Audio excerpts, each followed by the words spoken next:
চট্টগ্রামে ভয়াবহ রূপ নিচ্ছে হালদা নদীর ভাঙন। বিলীন হচ্ছে দুই পারের বসতি, বসতভিটা, সহায় সম্বল হারিয়ে দিশেহারা সহস্রাধিক পরিবার।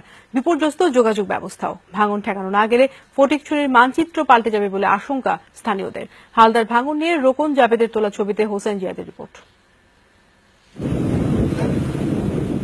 হালদা পাড়েই ৬৫ বছর কেটেছে মুক্তিযোদ্ধা জেবল হোসেনের। নদী স্রোতের সাথেই পার করেছেন কৈশোর যৌবন আর মুক্তিযুদ্ধের উত্তাল সময়। অথচ সে স্রোতেই এবার ভেসে গেছে বসতভিটা, ফসলি জমি আর সহায় সম্বল। শেষ বয়সে দিশেহারা মানুষটি এখন হতাশ সময় পার করেন হালদা পাড়ে। ভাঙার পরে আমি এখানে আসি, ঘর বাঁধছি, এখন আবার চলে যেতে আছে। ওই এখন যাবো কোথায়, কি করব, এটা কোনো নির্দিষ্ট পাইতে আসি না।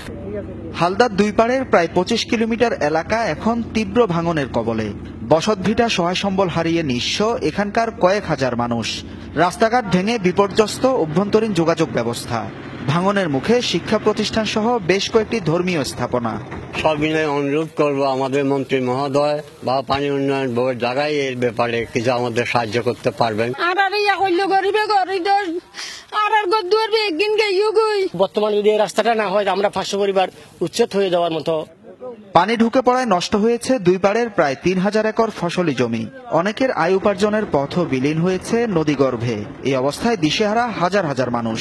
প্রায় ১০০ হেক্টরের কাছাকাছি এই হালদা নদীতে বিলীন হয়ে গেছে। বাড়ি অনেকগুলো চলে গেছে, এখন সারপাশে করতে পারিনি, বেড়ে বানাতে নাই। এমন বিপদে জনপ্রতিনিধিরা পাশে না দাঁড়ানোয় ক্ষোভ প্রকাশ করলেন ভুক্তভোগীরা। তবে স্থানীয় জনপ্রতিনিধিরা জানালেন, সরকারি ত্রাণ সহায়তা মেলেনি। নিজের পকেট থেকে খরচ করে পোষাতে পারছেন না তারা। সরকারের থেকে আমরা সাহায্য পাইতেছি না, অনুদান পাইতেছি না।